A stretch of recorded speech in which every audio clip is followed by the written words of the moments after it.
Welcome to the Life's Necessities and Luxuries radio show. Today, our host, Dawn Marie Mutell, your life's commodities broker, will bring you fashion, beauty tips, business acumen, teach you where to find the life's greatest necessities and the finest luxuries. Now, here's Dawn Marie. Hey, it's Dawn Marie here. Welcome back to Life's Necessities and Luxuries. Today we're going to talk about 10 tips on saving some money when it comes to travel. All right, I know we all love to travel, but it's getting more and more expensive to travel, and I really miss getting those deals, and I still search, and even though I've been an outside travel agent for the past, I hate to say it, but it's like 28 years, I still have trouble finding some really good deals. Here's some of the things that I did do over the years, and I still do, to try to find ways to travel and still get a bang for your buck. So the first thing I suggest is really to do your homework, because there's so many different channels right now that you can go to.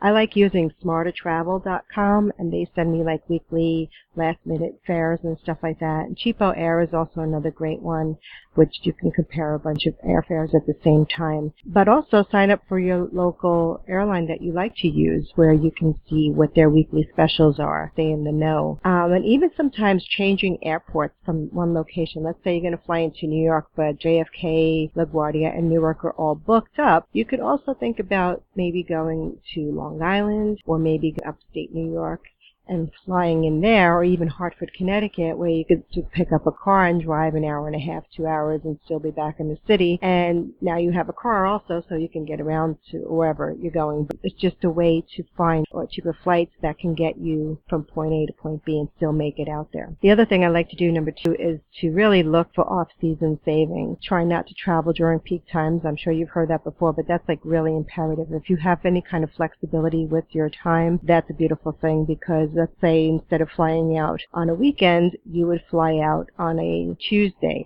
which might make it cheaper. Number 3 is to sign up for the newsletters to airlines, hotels, car companies, and anything else, like even Groupons. Like when I travel to certain places, I'll look at the Groupon in that city so that I could pick up some great deals, whether it's a spa treatment or a restaurant or something. And this way I know I get some stuff before I get out there and can get. Number 4 is sign up for all the frequent flyer miles that you can for every airline, and also for the hotel programs, because some of the hotels let you add your frequent flyer miles to them. So check into them to see which ones take what for you, and that makes your adding up for free travel a lot more quicker. And number 5, ask for an upgrade when you check in at the front desk of your hotel. Believe it or not, if it's available, they may just give it to you, and if not, it may be one level above rather than, more than one.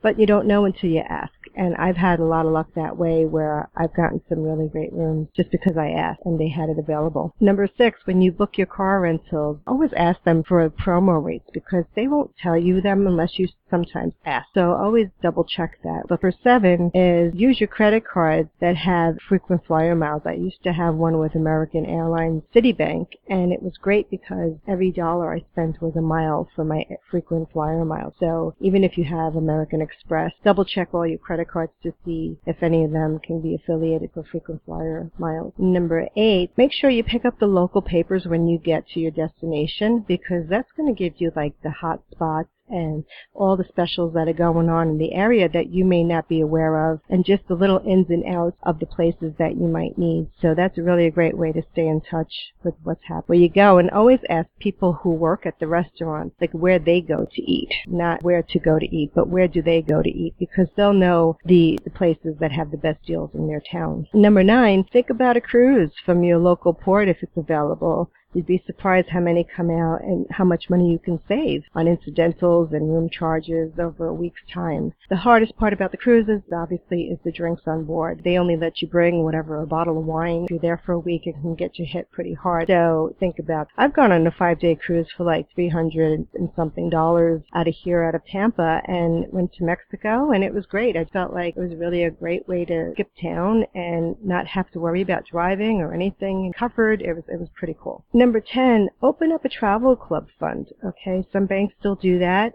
Credit banks like the GTE Financial Credit, they have that. But it's a great way to save money for not just for the holidays, but you could use that money to travel for the holidays. So let's say you know you're going to go see your family or something like that. It's a great way to save that money because, when it comes down to the holidays and everybody's usually tapped out to try to save and scramble to get let alone expensive ticket at the end of the year to get out to see your family. JetBlue also has what they call a travel bank. So let's say you bought a ticket, can't use it, but you're still going to lose some money on it. What's left of it can actually be put into that travel bank. And you could consider that like a travel savings bank. I don't know if they let you add money to it if you wanted to just add to it. I haven't asked them that question, but that may be something you want to ask them as well. And JetBlue flies to a lot of great places right now, so that should help a lot. Well, I hope these tips help you, and if you like, please share it with your friends and family, and don't forget to sign up. We're on iTunes, Stitcher Radio, SoundCloud, and also check out my YouTube channel under Dawn Marie Mutell. That's Mutell at Life's Necessities and Luxury. Oh, until the next time, remember to live happily, to live lovingly, to live successfully, peacefully, and to live vibrant. Namaste. If you like what you hear, tell someone. If you like what you hear, be a dear and pass it on. Don't forget to stop at our website, www.lifesnecessitiesandluxuries.com, for more tips, tricks, tutorials to live a very necessary and luxurious life.